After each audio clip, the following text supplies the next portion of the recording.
fantastic job with Spiritual Psychics TV, giving us all such a great opportunity to get together to build a community. And I do thank you for those of you that have come to join us this evening. What I would ask is if you can do a couple of favors for us.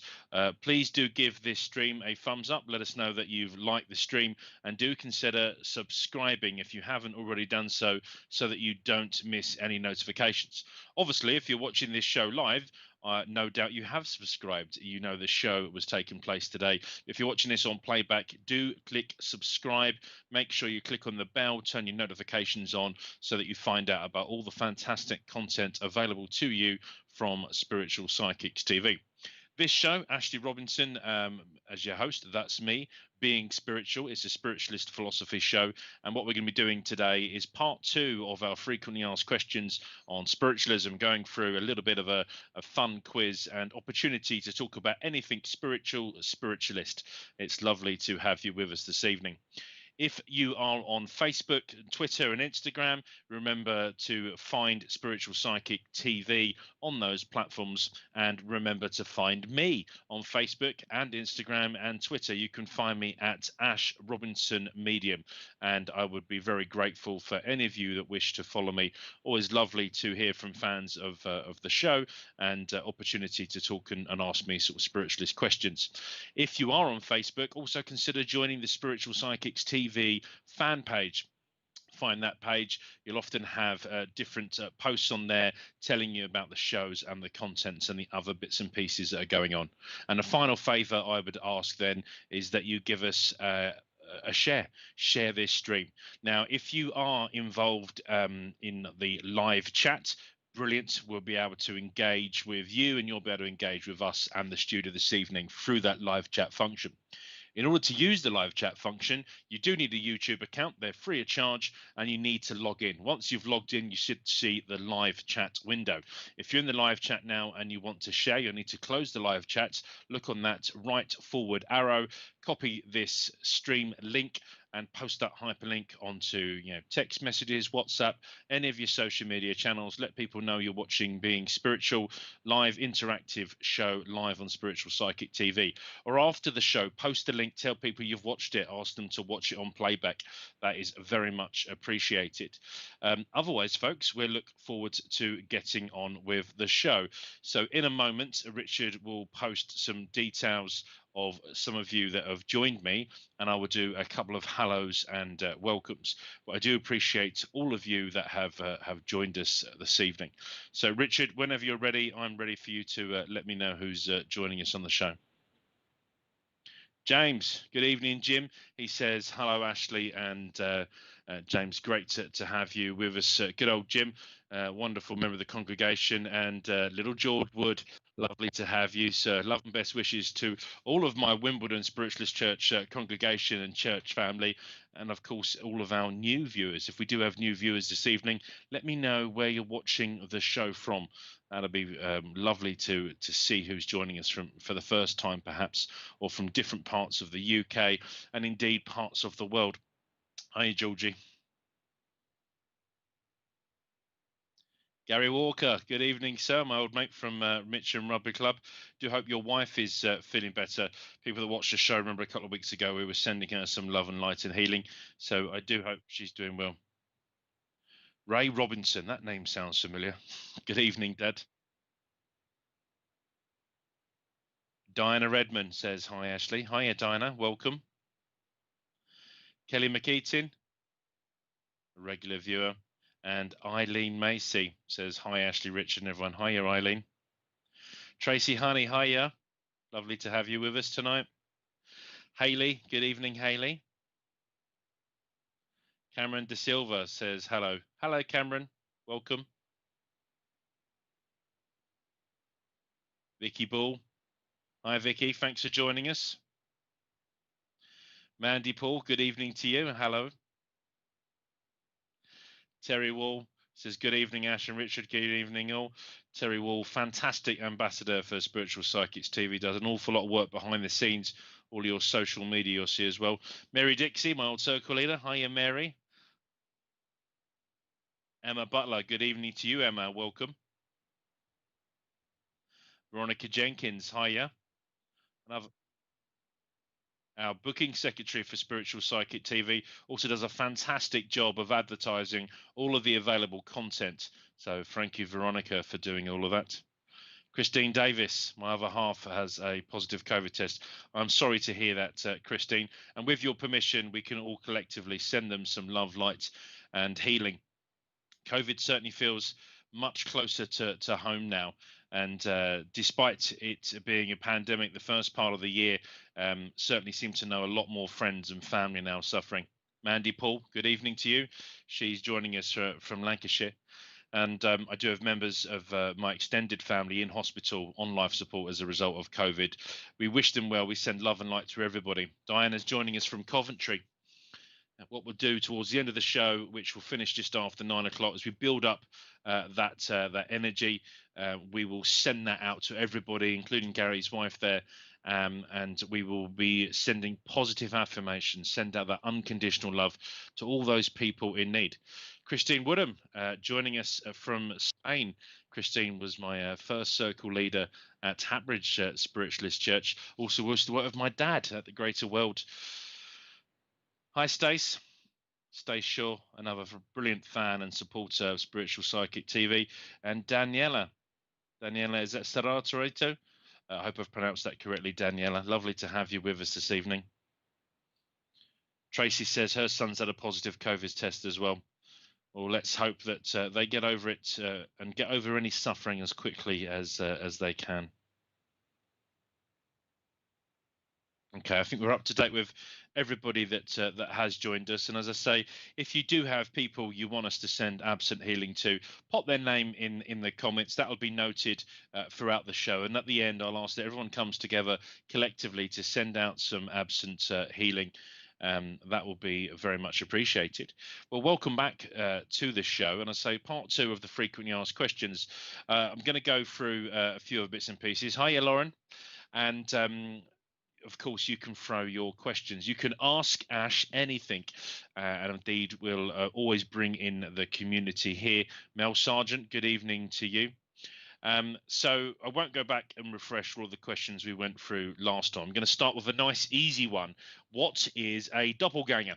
So answers on a postcode, or if you want an immediate answer, do it interactively straight to the studio via the live chat. I'm asking what is a doppelganger, and hopefully all of you know, but we're going to throw a little bit of a spiritual slant on that. And then we're going to go and do a few other questions. And as questions come in, if you just throw them up on the chat, but certainly by around 9 o'clock, we'll stop and we'll do some questions and answers from you. But the next sort of half hour, 40 minutes, we'll go through the frequently asked questions and refresh some of the things that we've looked at on the show. The other thing, obviously, I want to do is to invite people's opinions. I'm going to share you my opinion, the truth as I know it, the truth as I felt it, all of those things that make up the foundation of what it means to me being spiritual and my spiritualist life. They say that spiritualism is far more than a religion. It is a way of life. And many of you will know that I was born into a spiritualist family. And my philosophy was a combination of everything I learned from my parents and friends and family.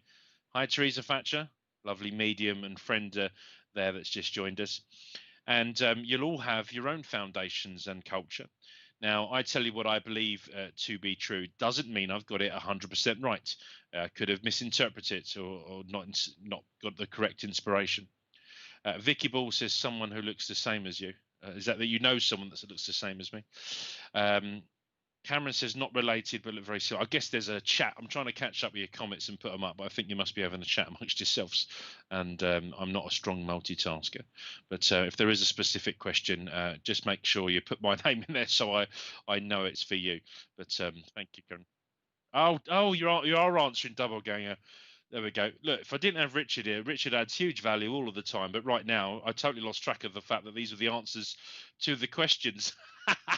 Oh dear. What a great start. But yeah, absolutely. I thought someone that looks like you. Yes, it's someone's double. That's absolutely right, Stace, as well. Is that someone who's identical in every way, but they have a dark side? So you're like, perhaps. Yeah, absolutely. Double gang. Often people say that look a lot like you.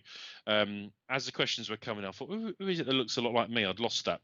Now, when Ralph Steadman said one of my favorite inspires for my spiritual philosophy, who now continues to inspire me from the spirit world, he used to say that it was a replica of the person which appears in a different place, but at the same time as the other person is also present physically in another place. And the reason I threw in Double Ganger tonight is again to talk about energy. And as we know, we are all made of atoms. Atoms are made of particles. Particles are themselves energy and intelligent energy. We know that energy can be in more than one place at exactly the same time. And we know that the particles of energy are in continuous communication with each other. So when we talk about double gangers, we talk about a replica of a person which appears in a different place at the same time. And obviously, when we talk about life after death and visitation from heaven, we talk about the survival of the soul and the consciousness after that change, that life after life, that change we call death. Then I wanted to throw in double ganger today because as a medium, double ganger is an Ann Summers contraption. It could well be, Teresa. That show we air after 9 o'clock.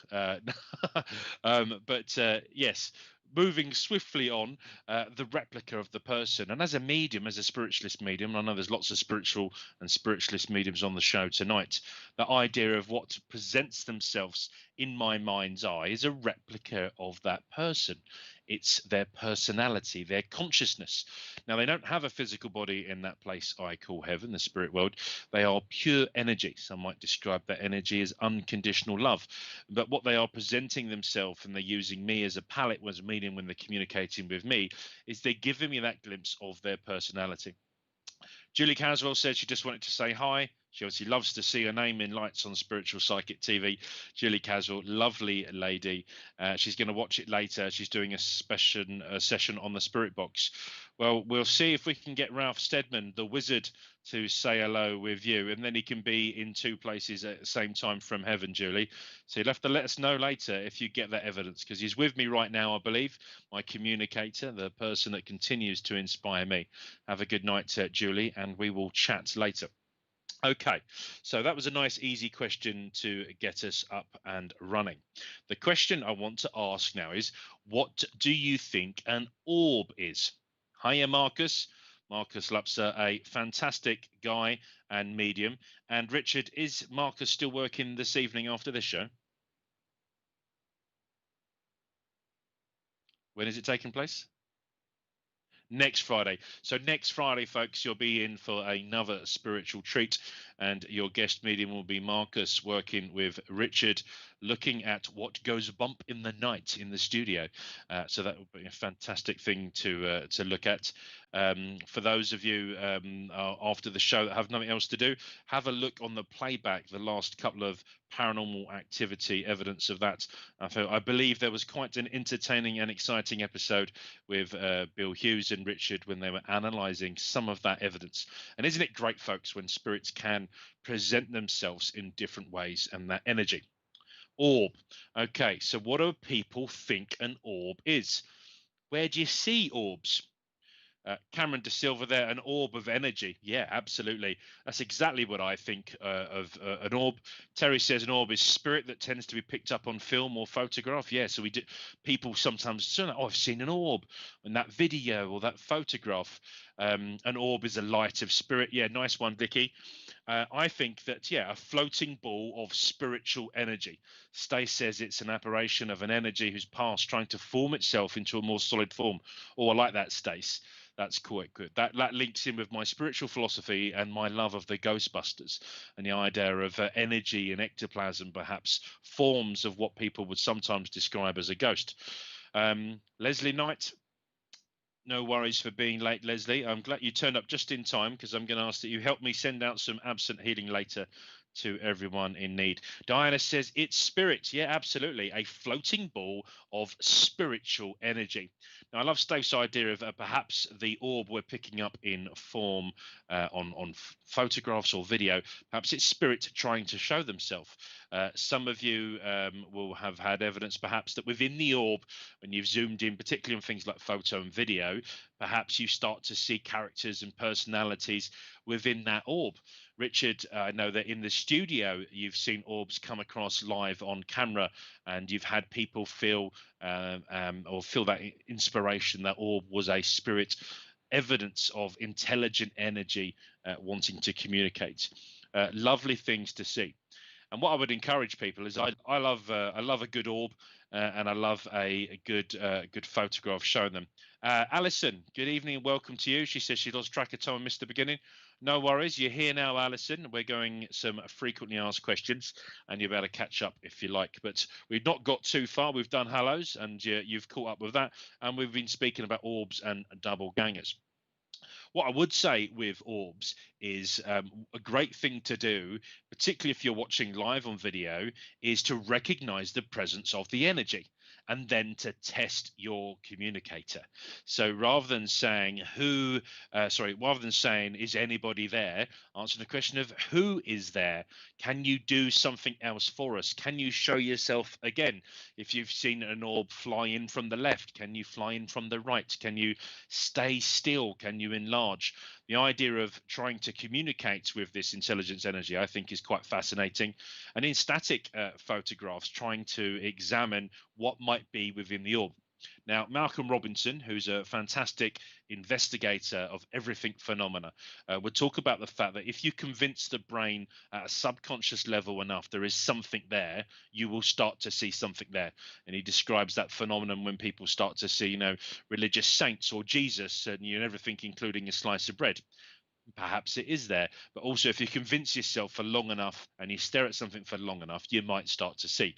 So with your orbs in your photographs, rule out the supernormal before you find the supernatural, and then you can get into the excitement level of spiritual energy and what you might see on cameras and CCTV cameras and doorbells and stuff like that.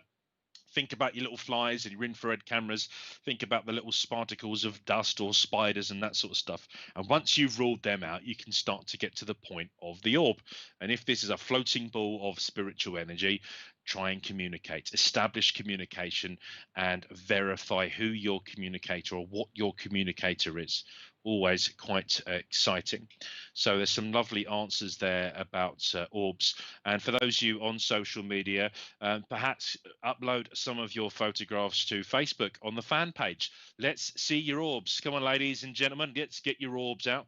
Let's have some photographs on the Spiritual Psychic TV fan page showing your orbs. If you're on Instagram, remember to tag Spiritual Psychic TV or me at Ash Robinson Medium in those pictures, and let's see what we can see in your photographs. That will be lovely. Okay, now based on the average age of the audience today, not many of you, if any, that includes you, Jim, would have been alive in 1901. But on the 18th of October 1901, an important spiritual event happened. Does anybody know what happened on the 18th of October 1901? It would be interesting to see who knows their spiritualist history.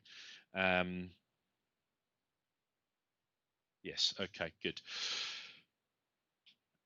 Leslie Knight says she's got some lovely pics of orbs and faces in. Okay, so any questions? Sorry, any answers for the 1901? Leslie says she has some great pics of her trainee healers with orbs around them. Fantastic. And certainly with healers, I'd like to believe that that is perhaps their guides and their healing guides coming in to help. What a fantastic thing. So any spiritualist historians amongst us? Anyone tell me what happened in October 1901? I'm going to. Yeah, Richard says I'll give you some time to check on Google. Did the sisters see fairies? Oh, that was the Arthur Conan Doyle ones, wasn't it? I think. Yeah, later on. No, something was formed. A union was formed. and it's quite important within spiritualism. It's certainly one of the largest sort of umbrella organizations. Um, yeah, the SNU. Richard has just whispered in my ear.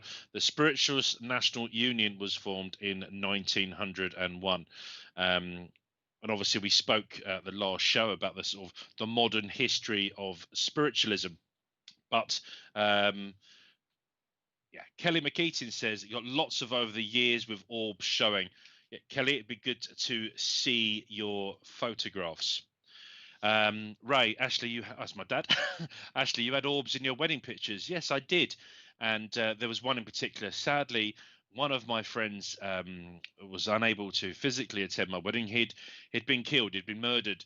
And a spiritualist medium had said to me that he would still be at the wedding, and gave me some evidence just before my wedding about him showing himself in one of the photographs. And I do believe that one of the photographs we had with a curtain that had been about to reveal the D-Day had been pulled. There was a bit that had been pulled open, and within that was an orb, and it did very much look like my friend. It's all peeking in and just making sure he was on the picture. So yeah, I do like to believe that.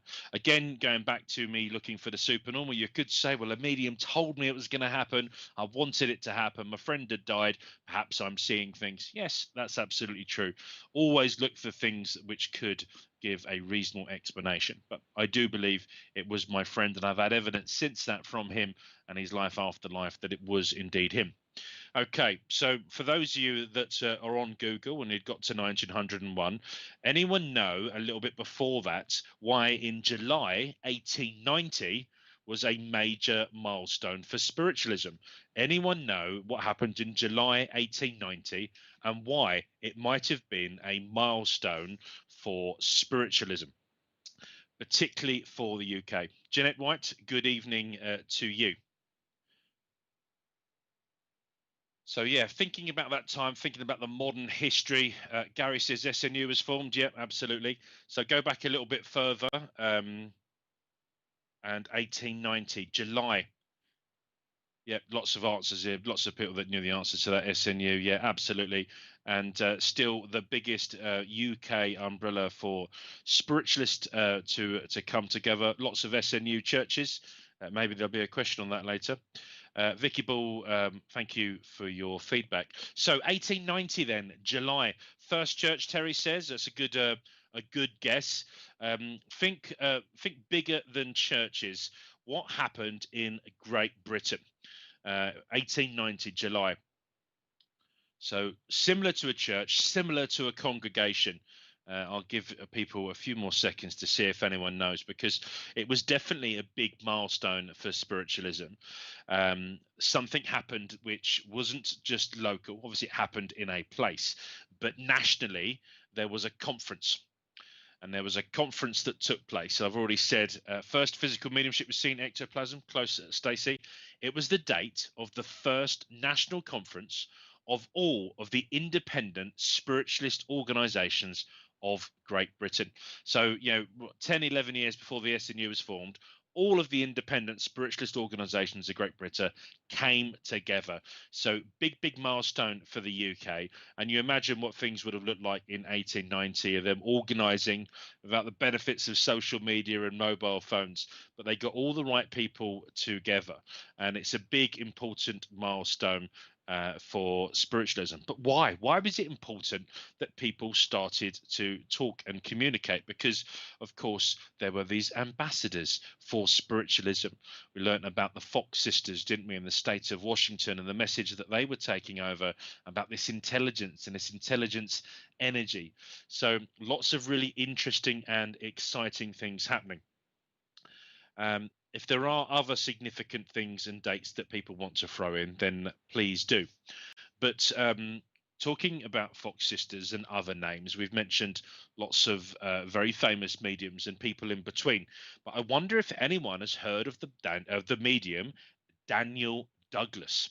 Now, Daniel Douglas Home was the full name, and he was a famous medium.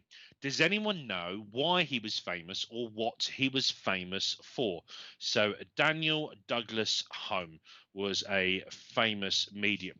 And he was famous for a particular thing in particular, a rare spiritual gift. So Richard has given me the correct answer. Are you googling this, Richard? Do you know this? Okay. So Richard has shouted out the answer, and he is absolutely correct. I'll give people another few moments to see if anyone else knows. But Richard, you said that you learnt that at the Arthur Finley College. Leslie says, "Have you been on Google this afternoon, Ash?" I've been on Ralph Steadman, the wizard, and he's frequently asked questions. That's who's inspiring me to tonight, Leslie. Of course, I grew up my life with a spiritualist encyclopedias called Mum and Dad as well. I think that when Ralph first put this quiz to my mum and dad, they were the only people to score. I think it was close to 100%. So they live and breathe this stuff a lot and used to talk about these significant people in spiritualism. But yeah, sorry, Richard. Oh, why was it? Okay, so let's see if anyone else has come up with the answer. I don't think they have. Daniel Douglas Home had a very special gift. Uh, Ectoplasm levitation, Stacey, absolutely correct. He Richard says that perhaps you were googling it. Richard knew it straight away. Yes, Head of Donuts was a physical change through mediumship. Yeah, he had the ability to levitate. Um, So Richard tells me that one of the things he was particularly famous for, he would be able to, from a room, disappear out one window, levitate round the building, and come in through another building. What an incredible gift! And to show that the physical energy around them is spirit working and manifesting in that way. Certainly never seen anything like that in person, only within Hollywood. And you think about all these different ways of physical change and manifestation, the opportunities to do. You think about your ancient history. If any of you watched the show like Ancient Aliens and other bits and pieces, is it possible that some of these ancient civilizations that saw people levitating and worship them like gods were actually dealing with people who had a big understanding of their spiritual awareness and their spiritual awakening and were able to manifest the energy of the spirit world in that way? Quite possible. For those that know, I do have a sci-fi love as well. I also believe it is quite possible for intelligent life from other parts of the universe to have influenced that. But I do think that what we call as modern spiritualism manifested its ways in what we would describe now, I suppose, is older or ancient spiritualism in ancient cultures and civilizations. So yeah, what an incredible thing that would have been able to see. And that'd be a good one for you, Richard. Once we've got a medium in 2021 that can levitate, we'll put them on Spiritual Psychic TV. That'll be a pretty fantastic thing to do. We're going to do it in the studio, but we'll have some opportunities. Yeah, that will be a lovely, lovely thing to see. Okay, so on names, and for those of you still armed with Google, I'm going to give you a few other names. Sir Oliver Lodge, Sir William Crookes, Sir Arthur Conan Doyle, and Air Chief Marshal Lord Dowding. Now, they all have something in common. So it was Sir Oliver Lodge, Sir William Crookes, Sir Arthur Conan Doyle, who we mentioned a minute ago, and Air Chief Marshal Lord Dowding. Now, they all have something in common. So, what do you think they shared? What was the common thing? Fanny Rocket says, hello. Hello. Good evening, Fanny. And Michelle Scott, good evening to you, Michelle. For those that haven't been on social media earlier on, you'll know I asked for some love lights and healing to Michelle's mum, who's also suffering with COVID and she's in hospital. Teresa says, I can after a few drinks. Levitate, Teresa. Well, we always say that, within the power of witchcraft, we shouldn't drink and fly. So as long as you're doing that somewhere safe in a soft room, I think it's okay to experiment with levitating and flying. So that feeling of flying. So any guests then, what did all these people share in common? So Arthur Conan Doyle was a big spiritual ambassador. I call him a spiritualist ambassador. Julie Caswell was earlier on talked about him, so I'm starting to give it away. And of course, Air Chief Marshal Michel says fairies. I don't know if that's just a random state. Hello, fairies, or whether or not you're saying about what's in common. But all of those people then: Sir Oliver Lodge, Sir William Crookes, Sir Arthur Conan Doyle, Air Chief Marshal Lord Dowding were all spiritualists, and all except Crookes wrote books about it. Stacey says they all believed in the fairies and validated them. That's because they were spiritualists. Yes, Dad, absolutely. Spiritualism. They united and they found common ground in spiritualism. And apart from Crookes, so they all wrote books on it. So there's some incredible books about spiritualism from these other fantastic and significant people. Absolutely, Stace. They all helped found spiritualism as a faith. These were leading, significant characters for other reasons. And when they started to put their collective intelligence and research, and importantly, money into the printed press and the books, they were able to share the truths of spiritualism, the truths as they'd found it. So, some fantastic ambassadors for spiritualism. Don't often hear about them. I mean, those within the spiritualist movement, of course, do. But I actually learnt about some of this from my mum and Julie when they did a presentation about some of the spiritualist ambassadors and what they did for spiritualism. So I think that's quite a nice thing. Now then, going back to Sir Arthur Conan Doyle, does anyone know what he wanted to be mainly remembered for?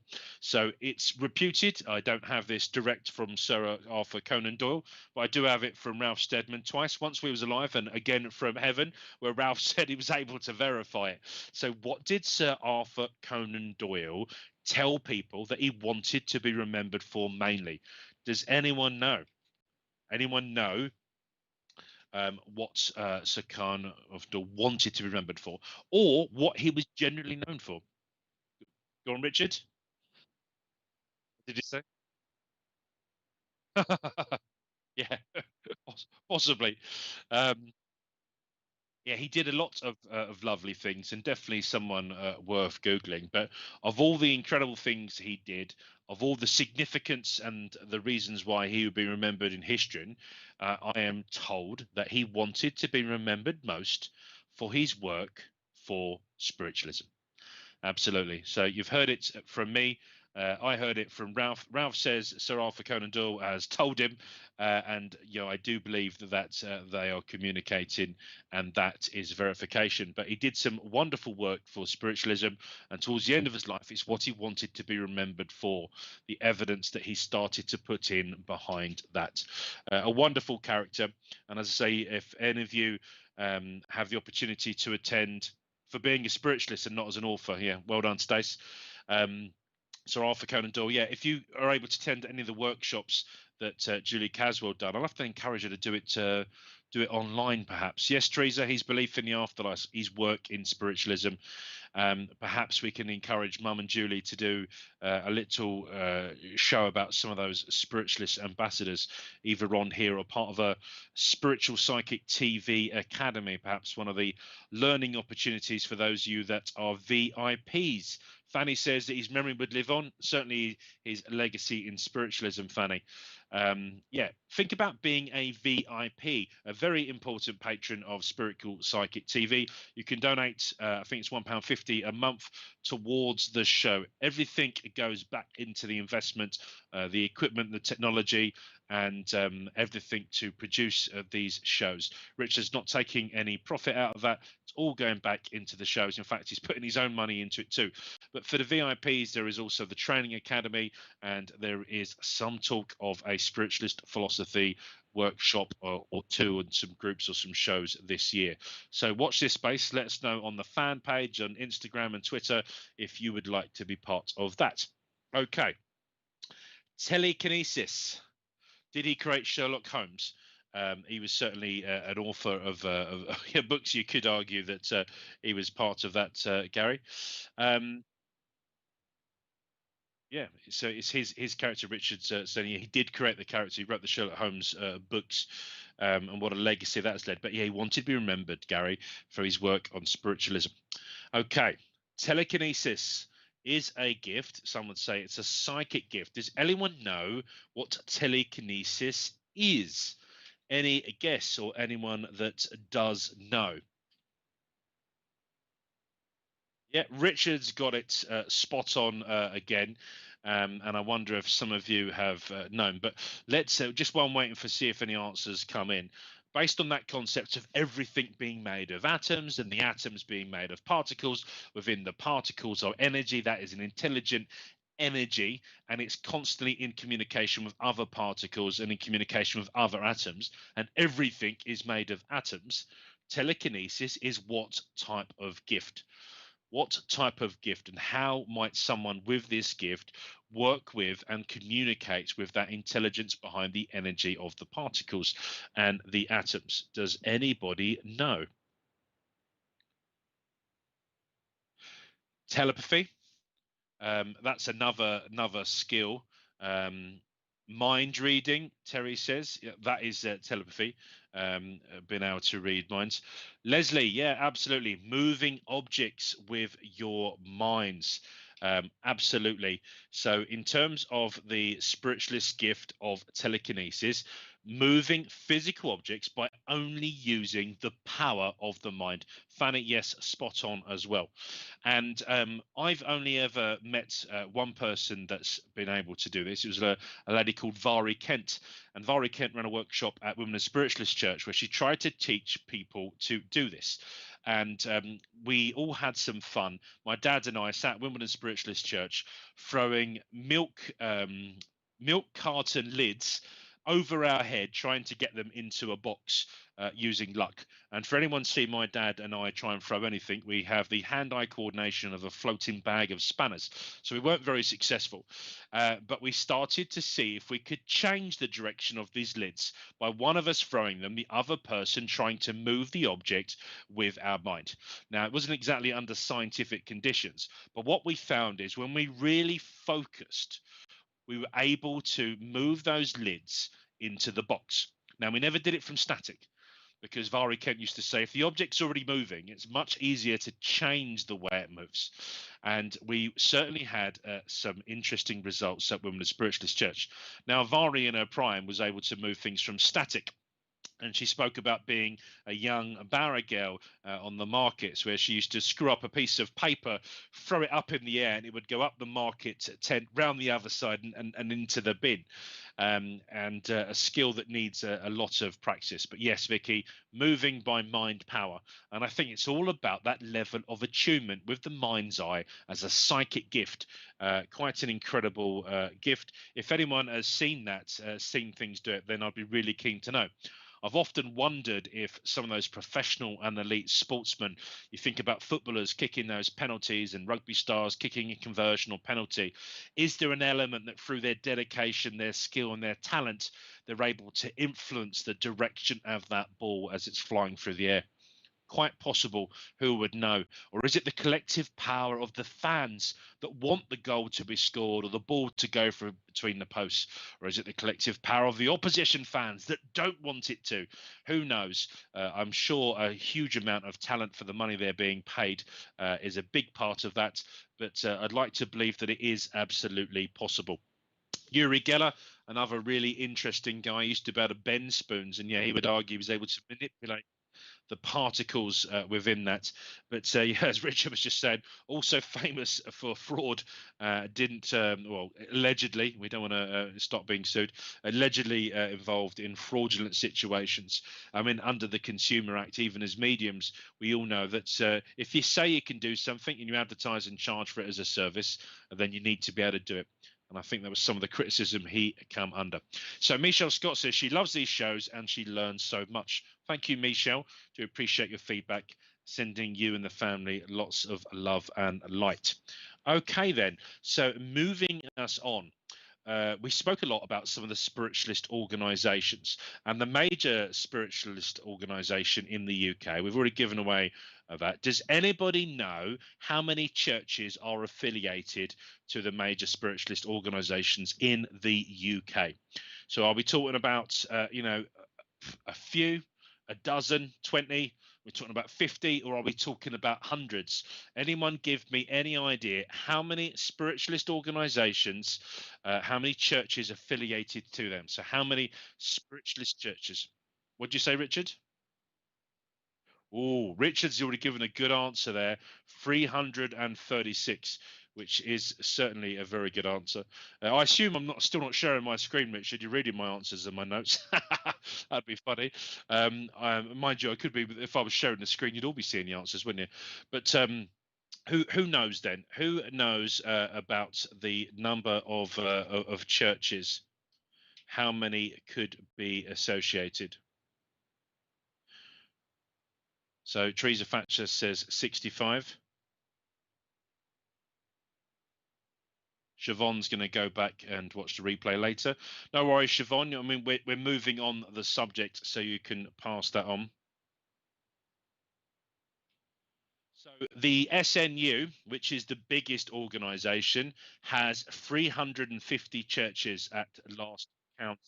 So Richard was extremely close to that. Eileen's talking about the hundreds, but another big organisation. So my father used to be the general manager there. Christine Woodham is watching tonight. The Greater World. So anyone know that the Greater World, I think, still have around 50 churches affiliated to them in the UK, and they do have some abroad. And then if you think about the United Spiritual Fellowship or the United Spiritualist Fellowship, I'll have to get my dad to give me the final count, but I think we were talking about well over 20 churches now, dad, registered with United Spiritualist Confederation or make it up, United Spiritualist Fellowship. So over 20 churches, each with their own strength and their own character. Of course, with the organisations, you do start to get a bit of a brand. The SNU logo is very well known in the UK with over 350 churches. So Richard was very close there. But you start to add these all together, and some of you have given some combined answers there, and you're absolutely right. We're approaching 500-600 churches in the UK that we know about. And then if you take the centres, good evening, Phil Shaw. No worries for being late, sir. If you think about all the spiritualist churches, the pop-up churches, the centres, the missions, the movements, the circles, we are approaching, I would think, probably thousands. We've got the first totally online remote church, the Nothing Fancy Spiritualist Church, which has founded itself during the lockdown last year, registered with United Spiritualist Federation. And what you're starting to see is people with the energy to bring this together. Now, I'm really proud of my church community down in Wimbledon, in South London, and our sister church at Hatbridge. But the important thing is the intention. Because if you look up the definition of church in the dictionary and you think about the definition of congregation, you could very much argue that Spiritual Psychics TV has created its own community with what it's doing, over 1,000 members of that community. And what an incredible thing it is. So while I'm very proud of my foundation at Wimbledon Spiritualist Church, I'm also proud of all the people that put dedication and time into these spiritual centres, healing centres, spiritualist churches. It's an amazing thing. But yes, Vicky, very, very close there. Thinking about the answers we gave, 350 of SNU, 50 with Greater World, and 20 with United Spiritualists. That's a very good number. And what a wonderful thing. Long may they continue, because this year has been tough for lots of people, but lots of spiritualist churches have not been open at all. Our sister church in Hatbridge last opened its doors in March. Wimbledon's opened probably half a dozen times, but the importance of reaching the community and taking spiritualism out of those churches, it's a wonderful thing. So some great answers there, folks. Lovely. Okay, so we've mentioned a few of the names. One of my favourite ambassadors now, Helen Duncan. So I've spoken about Helen Duncan several times over the last year in this show. Does anyone know what Helen Duncan's spiritual gift was? What was she very well known for? Sorry, Richard? Clairaudient, Richard says. A good answer. She certainly was probably clairaudient, but she had a speciality. Anyone know what type of medium Helen Duncan was? Yep. So Richard's given the answer now. I'll give it another minute while taking some water to see if other people know. It's Helen Duncan. Christine Woodham says, you're right, thousands must be possible. Yeah, absolutely, Christine. Thank you. Materialization, Phil. Yes, absolutely. And Phil had said exactly the same thing. Helen Duncan's spiritual gift, ectoplasm. Yeah, quite incredible physical medium, and she was specializing in materialization and producing ectoplasm. And for those of you thinking, what's ectoplasm? Google it. It's exactly what Ghostbusters tried to show in the Hollywood films. And in fact, we were talking about this the other day. It was Dan Aykroyd, wasn't it? Was as a spiritualist, and probably took a lot of his spiritual understanding into Ghostbusters. Yes, Marcus, and materialization, the idea of producing what some people might think as ghosts. But Helen Duncan had this incredible gift of transfiguring and producing ectoplasm and bringing this forward. Vicky says she missed going to Spiritualist Church each week to have this. Yeah, we miss it too, Vicky, but how lucky we are to at least have this community, have you with us tonight. So witchcraft, Gary says, yes, she was very famous for witchcraft. Why in particular? That's ultimately and very sadly what gave her the permanent fame. So Dad says there's 13 United Spiritualist churches. Thank you, Dad. And yes, so why witchcraft, Gary? Why was witchcraft her permanent fame? What happened? And in particularly with witchcraft, the Witchcraft Act. Slimmer substance came from her mouth. Ooh, yes. She was able to produce what looked like in photographs almost white sheets that then took on the form of her spiritual communicators. That's right, Stace. And very sadly, despite that fantastic evidence, Alison, spot on, she was imprisoned under the Witchcraft. She was, in fact, the last person to be imprisoned under the old Witchcraft Act. She was prosecuted, Marcus says, under the Witchcraft Act, but she did not practice it.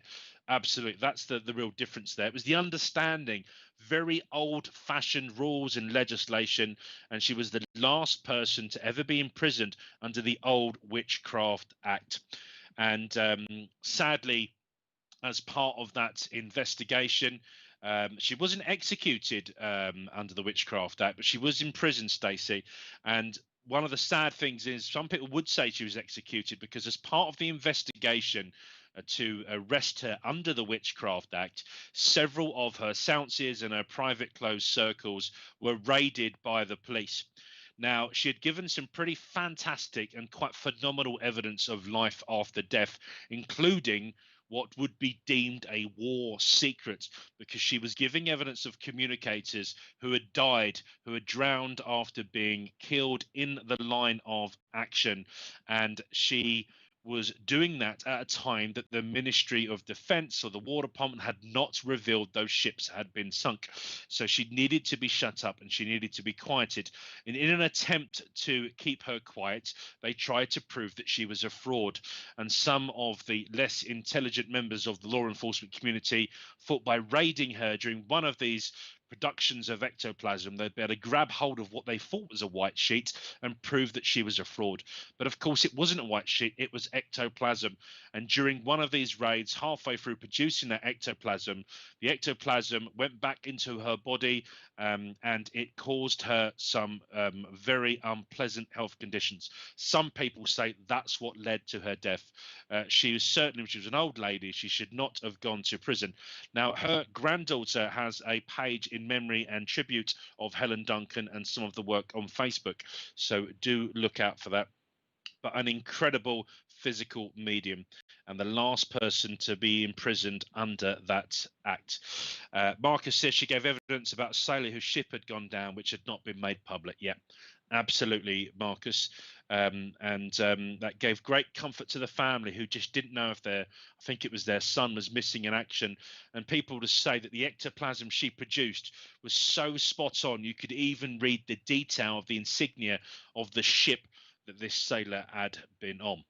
Okay, so what and where is Lily Dale?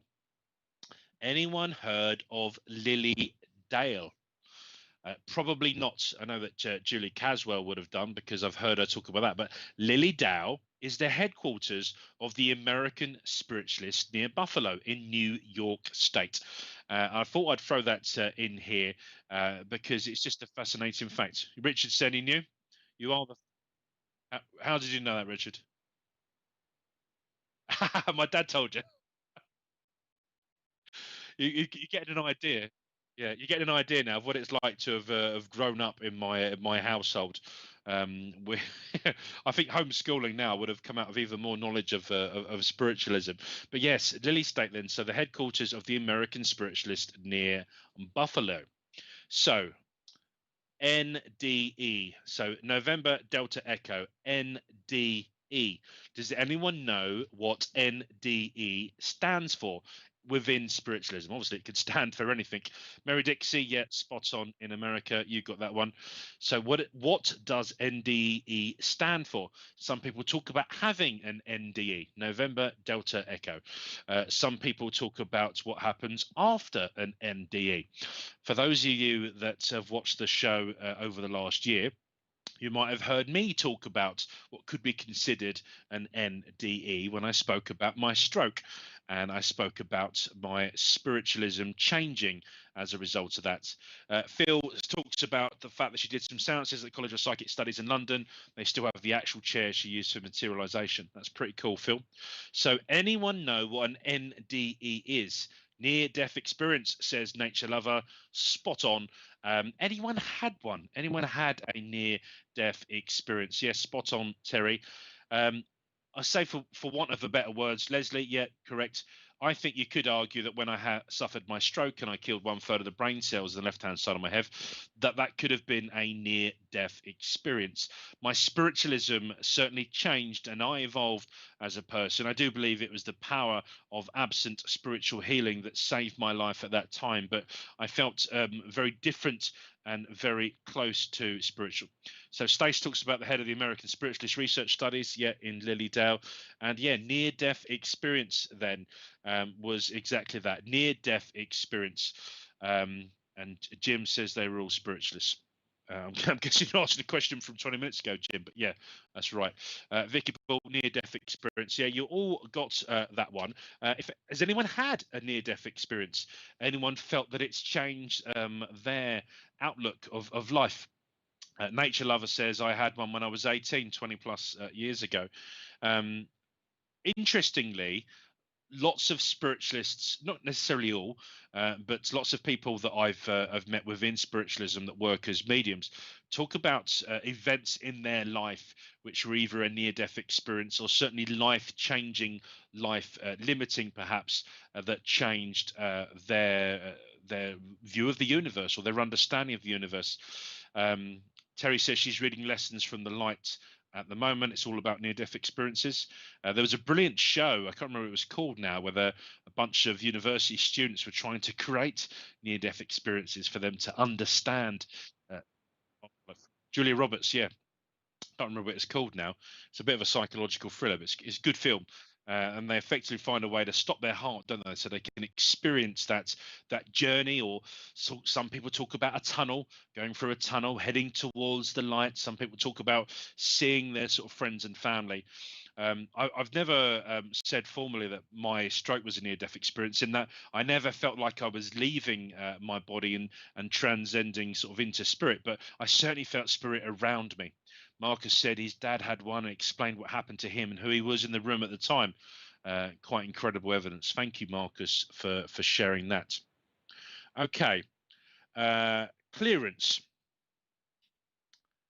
What is clearance from a spiritualist point of view?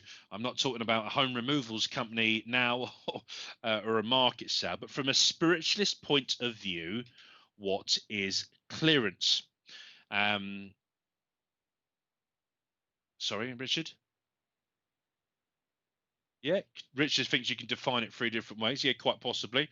I'm interested in what people think clearance could be, or what your experience of clearance may be. I'll start sort of giving some clues. If you've ever seen the Hollywood film, theatrical film, Poltergeist, they talk about this house being clear. My sister used to tell our friends at school sometimes that our dad used to chase or clear spirits through walls if people had spirits in their walls. But a lot of spiritualist churches, particularly ministers and mediums, can be requested to deal with troublesome or mischievous or cheeky energies, entities, or spirits. And most people would use that term clearance as a term of clearing the energy or the spirit. Now, clearance, be interested in Richard's sort of definition of the three, because, yes, Terry says that removing negative energy.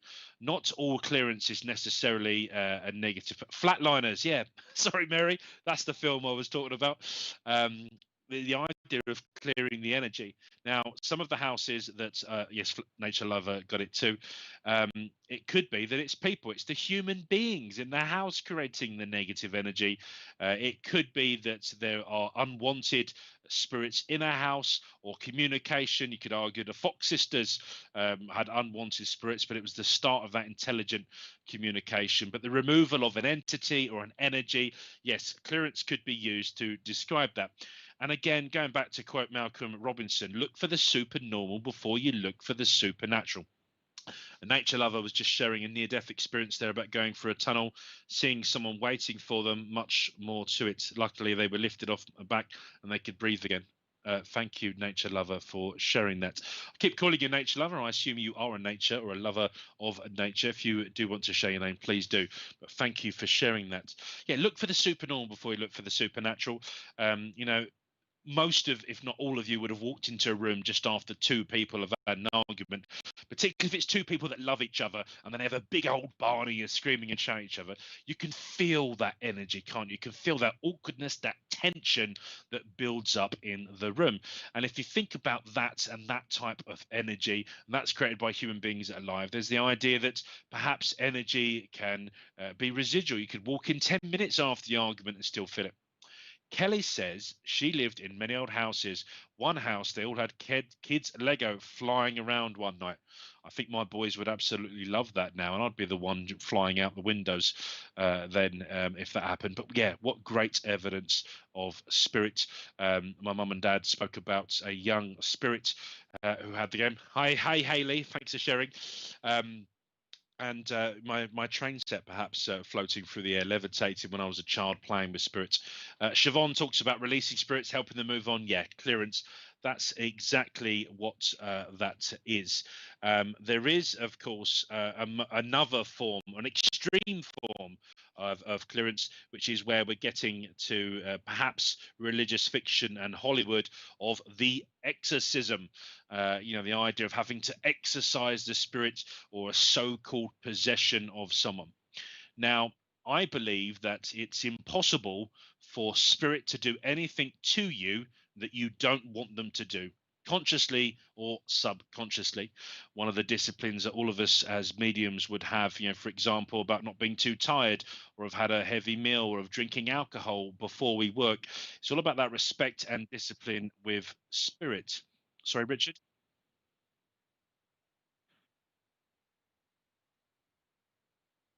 Okay. Richard's telling me about a film called The Entity, based on a true story about being attacked by a spirit. Again, going to you know, share stories of, without breaking confidence, of things that have come in via Wimbledon Spiritualist Church, where people perhaps request an exorcism or a visit of a minister at a house. It's not so much that the person that is being possessed, perhaps there are other things they're doing to lower that God. And it's the same as your front door. If you leave your front door open, there's a chance that someone might walk in. And spiritually talking, I believe it's exactly the same. If you leave yourself open, or if you experiment, or you reduce your substance, you know, drugs, alcohol, those types of things, what you are doing is lowering your guard. And it might be that more cheeky entities and energies would try and use that as an opportunity to make contact. So keep your doors closed, spiritual and physical. Only ever let people in once they've proved to you who they are. If someone knocks at the door, you say who it is. Who are you? Who are you? And you only let people in you know and trust. And it's exactly the same spiritually.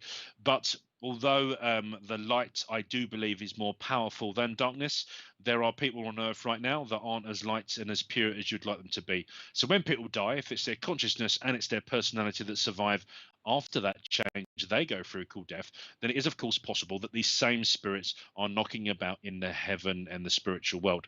So it's important that we're well protected and we're clear. And of course, experienced spiritualist ministers and mediums can help with that as they work with their guides and they communicate with that energy.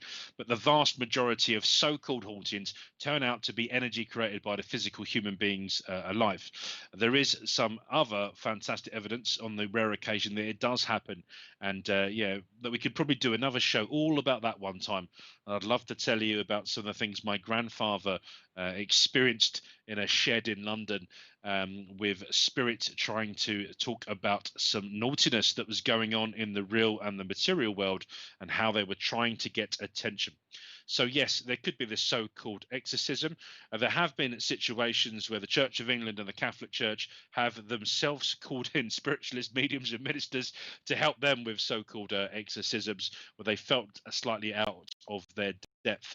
But certainly any minister or faith leader that has his inspirations from that place I call heaven, I do believe that they're acting in a medium in some way, shape or form themselves.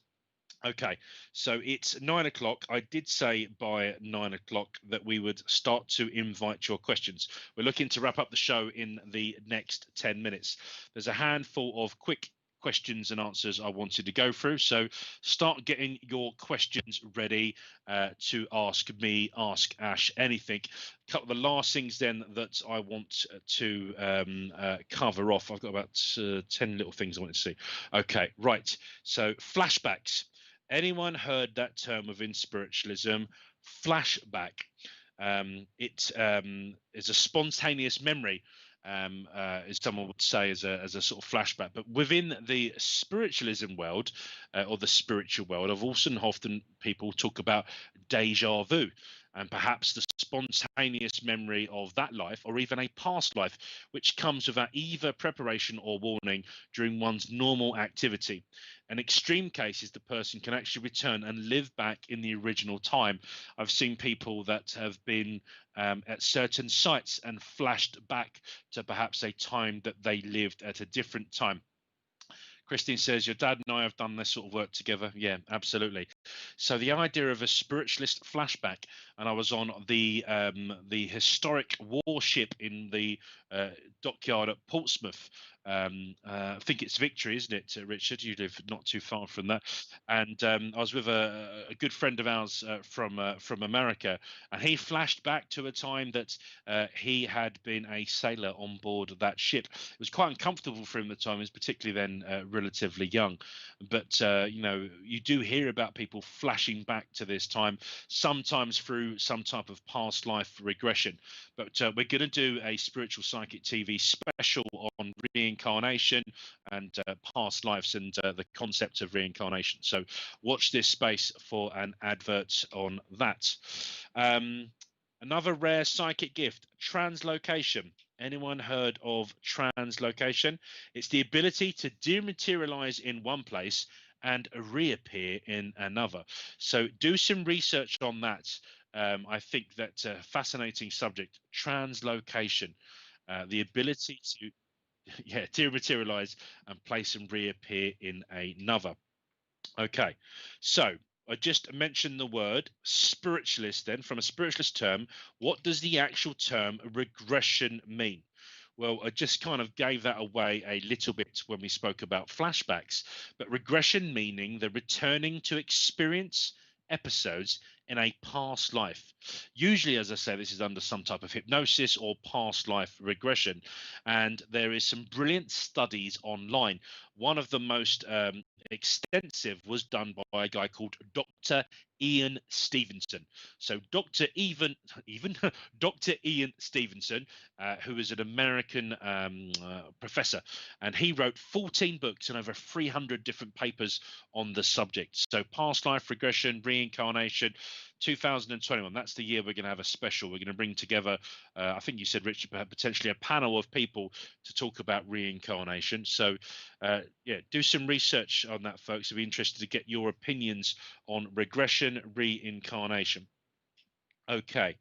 Chakras. Dad says remote viewing. Yeah, the ability to do that. Flashback and the translocation. Yeah. Regression means to go back. Yeah, absolutely, Stace. So what do we know about chakras? I know Leslie could probably teach us for several days on chakras. What do people know about chakras? What do they mean to you?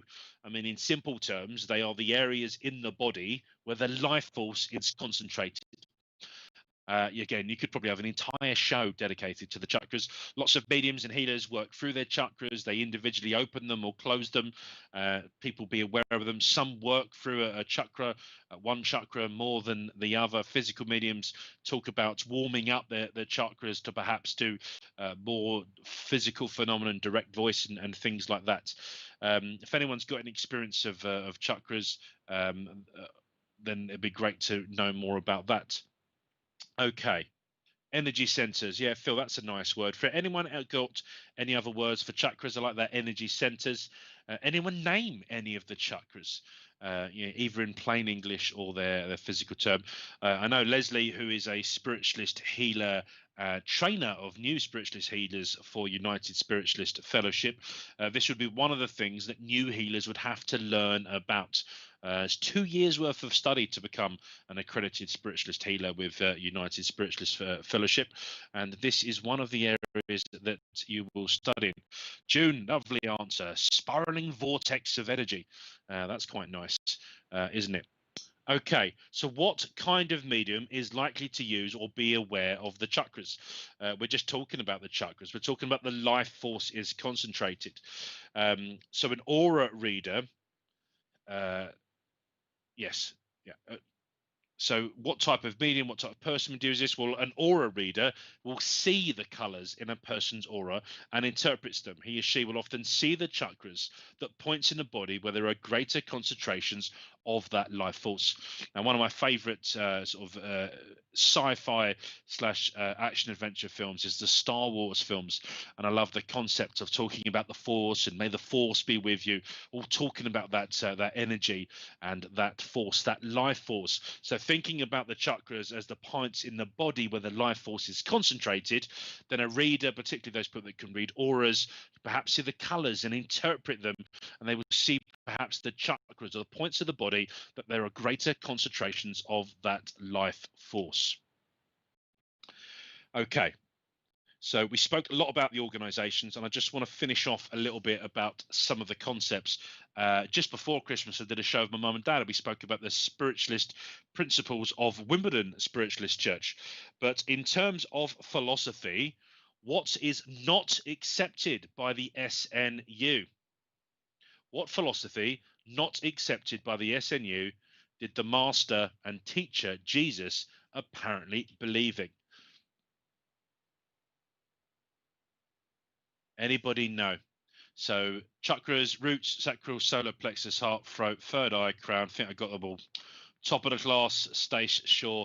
Great answer.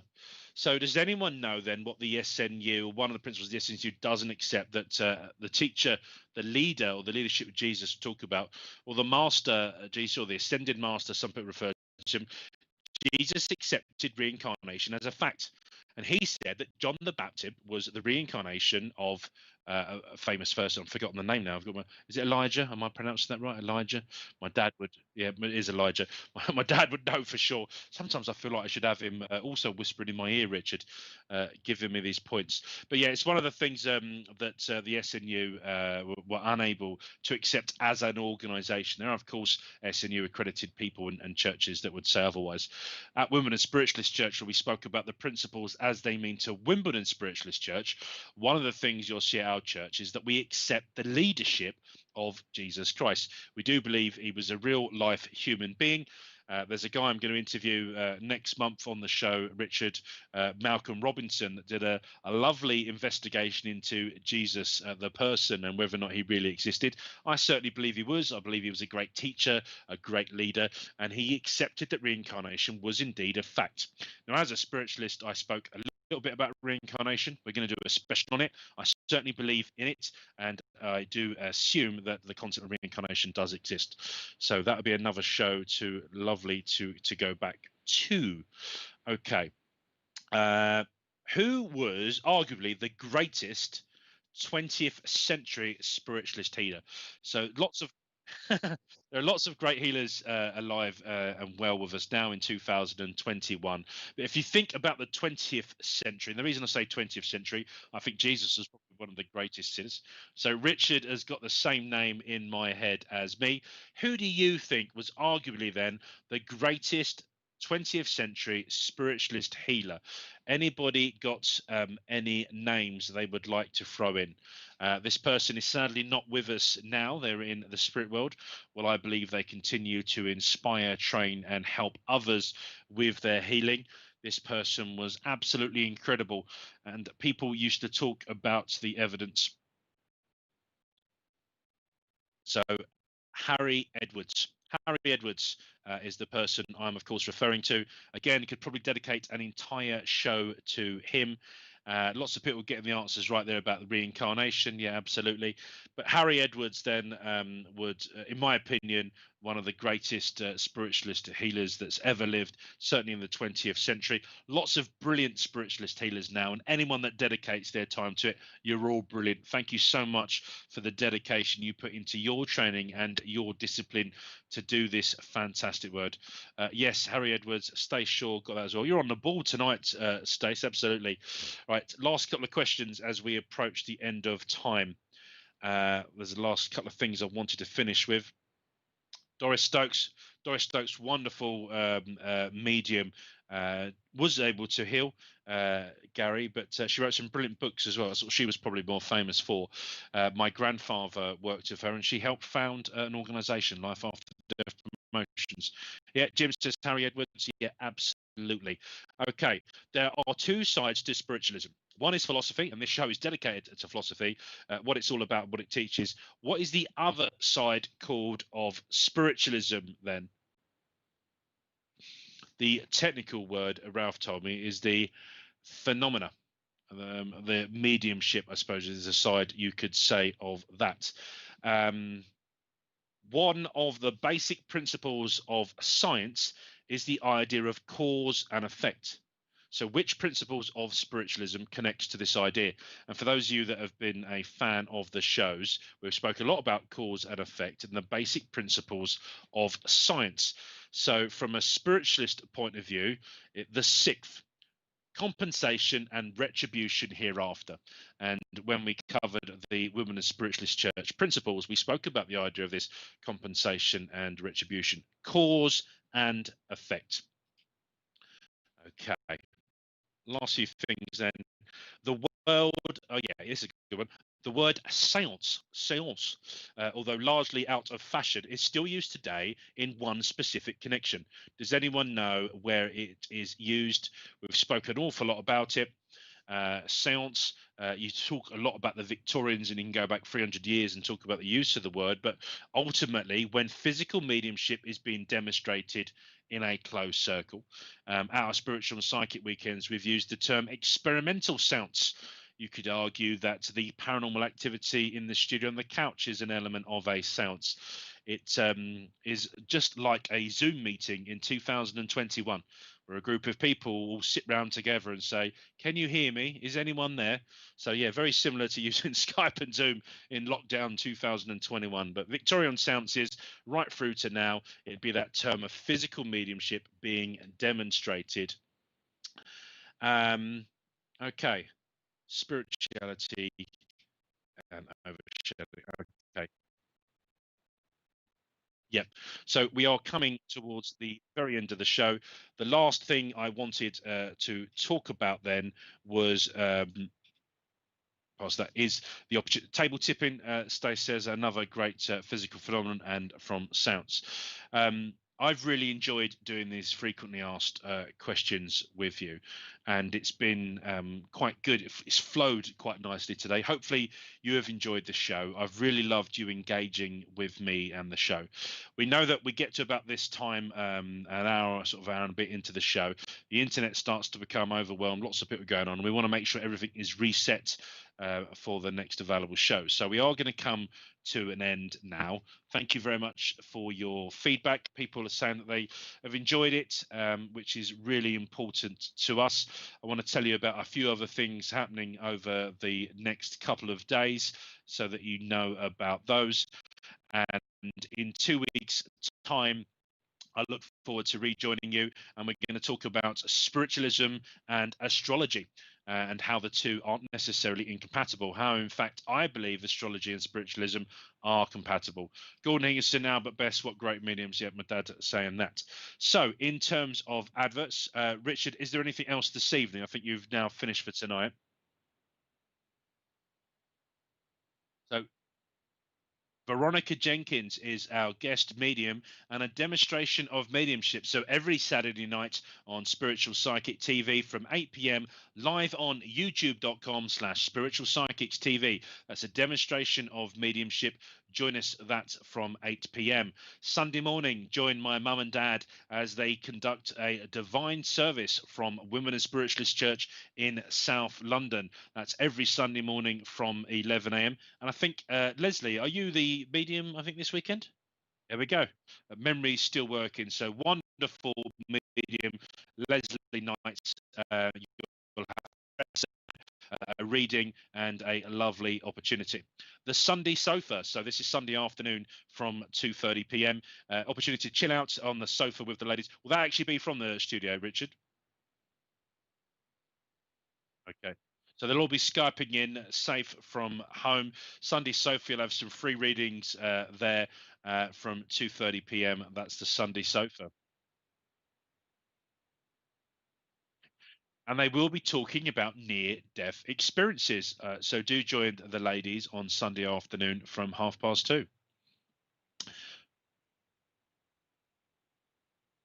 Okay, and 8 p.m. we have a very important patron Zoom night. Which day was that, Richard? Sunday. Sunday night, 8 p.m. for those VIPs. You can join the Zoom chat. Gary Walker says, really great, Ash. You're very welcome. Marcus, loving the show. Great info. Thank you very much. Thank you all for engaging. Stacey says she loves she shows. She feels educated every time. She loves watching it. Great. And Kelly McKeaton, Ashley and Richard, thank you for a lovely show as always. Stay safe all. I want you all to stay safe and well. And I asked that as we finish this evening, we think about all that energy. I'm certainly hyped up. I felt the love, the unconditional love from the spirit world and the universe tonight. And I ask you all just take a moment to dedicate the energy, the unconditional love we have, and we send it. We send it back to the universe. We surrender ourselves to their will, and we say to our spirit friends and guides, our healing guides, use us as a medium for the power of that universe, the unconditional love, light, and healing.